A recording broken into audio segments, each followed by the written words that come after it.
I think we've still got this image of a homeless man on the street with that brown paper bag, a big beard, like this old man or something, or I don't know, this sort of, and it's just not the way it is. Cheered up my day. Yeah? Feel like a new person.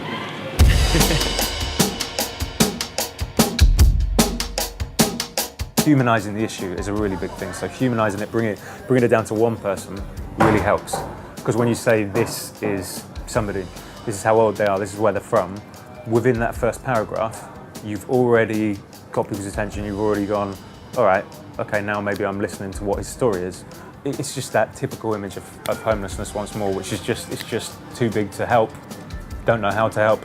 So humanising the issue is what it's about. So, do you mind me asking, mate, you still got like family up north or? I've got kids, but they don't know I'm like this. We met Kenny. He had his own business about 5 years ago. He was in a very normal situation, like a lot of us. He had some issues in his personal life. I think he started drinking a bit, and things just got out of control. He said he's sort of lost motivation. He has a couple of children, and they'd already grown up and moved out.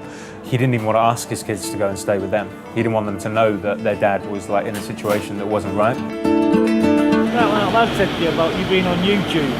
Well, yeah. Did you? Yeah, it's like, so people do look at homeless people, don't they? You know what I mean? Of course, mate, yeah. I think one of the best things is what we're doing with social media. We're really using this as a powerful thing to spread this message. From doing this, I've also experienced so many people who are doing amazing things, and I don't think that's in the mainstream as much as it should be. I think some people are in a place in their life where they might think there's a hell of a lot of bad in the world, and I think people need to see the good, and that's what we're trying to do with this movement, with hashtag Do Something for Nothing. It's about putting those messages out there, having good news stories also to inspire people to feel good and feel like they can make positive change. So it's really positive to get that out there to as many people as possible. But I don't want anybody I meet to feel like they're a tourist attraction. I think a lot of people, news channels and stuff, this is just a good news story for them. If you're going to get that story, go, but at least buy them some lunch or something. Like, at least do something. Whether you're an accountant at the top of a firm, whether you're smashing it, making some coffee every day, whatever you're doing, even using a bit of your time each week to directly help somebody, it's going to inspire others. A bit of a shame. Yeah, looking through, mate. Very good, mate. Thank you very much. This is like apolitical, religion, you know what I mean? It's just, there's no labels with this whatsoever. It's accessible for everyone, to everyone. So what for you, was it like, was it something stronger, or when you were actually a drug addict? Heroin and crack. Yeah. James was in prison quite recently, and he did something really stupid. He robbed this cafe, and he was high as a kite when he did it. Him and his girlfriend were used together. So they had this kind of like, I've heard of that before, you know, where sometimes the person you'd think would try and pull you out of that is so much in there with you, which can be quite destructive. Now he got out of prison, his girlfriend didn't want to know him anymore. There's a real lack of services provided to someone when they come out of the juvenile system like that. So he's on the street. So I spoke to him about family, but there's been a lot of relationships that have, unfortunately, he burnt in that period that he was with his girlfriend. I really enjoy that. I really enjoy the transition and seeing somebody feel more confident, open up their shoulders a bit, lift their head up a bit higher. When you spend time with somebody, half an hour, 45 minutes for a haircut, you can get to know somebody. You know, people open up to you. It's quite an intimate thing.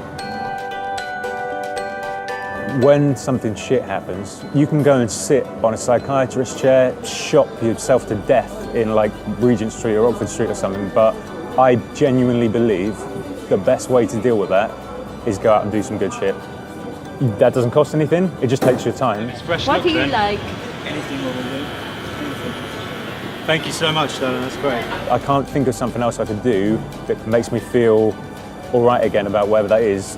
That's nuts, and I feel like it's almost like an epiphany, but it's existed forever when you might choose to access that in your life. And what we're trying to do is shove it in people's faces now and call them in. It's not about calling people out. It's not about saying, what aren't you doing? Why aren't you doing this? It's just about going, here's what I'm doing now. If you fancy a bit of this, then like, come on in, because it's exciting when I'm doing this. I'll say what they want, and they won't really know, and I'll just say, I'll just make you look beautiful. I'll just make you look beautiful. Yeah. That's how I get all the women. Yeah, exactly. I know, hot chocolate. Yeah, of course. No sugar. No sugar. Because it has sugar in it and milk. God, you're right. That's true. Yeah, David was great. He He's one of those people you meet who's just like really optimistic, and you wonder how he's so optimistic in his situation. A bit, and I'll tuck it all in. I asked him about his parents, and he said he doesn't see them anymore. It seems to me like he's coming from a place where he's had a bit of a vulnerable upbringing in certain ways. He said his dad was in the army. I don't think he's necessarily somebody who probably would find it that easy to go and type him up a CV. It'd be nice to have a haircut. It would make me look better. And can you tell what your extra haircut now? Can I? Yeah, well, that's in a barber's, mate. If you go into a salon, it's more than that. About 20 quid? Plus. Yeah. Plus, Would you believe it? Yeah. And sort of followed us afterwards, and I really like that. He felt immediately like we were just on his level, which is good, and that says a lot for how you approach a situation, for sure.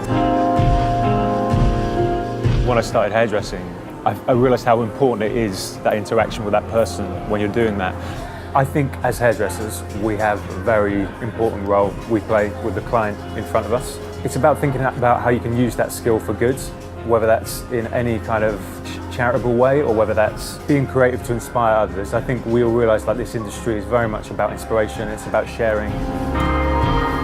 I think after the first haircut, I realised it can really be a movement where other people can get involved and join in with this. It doesn't matter whether you have a skill or not, it's about trying to bring people who feel invisible in society back into the light.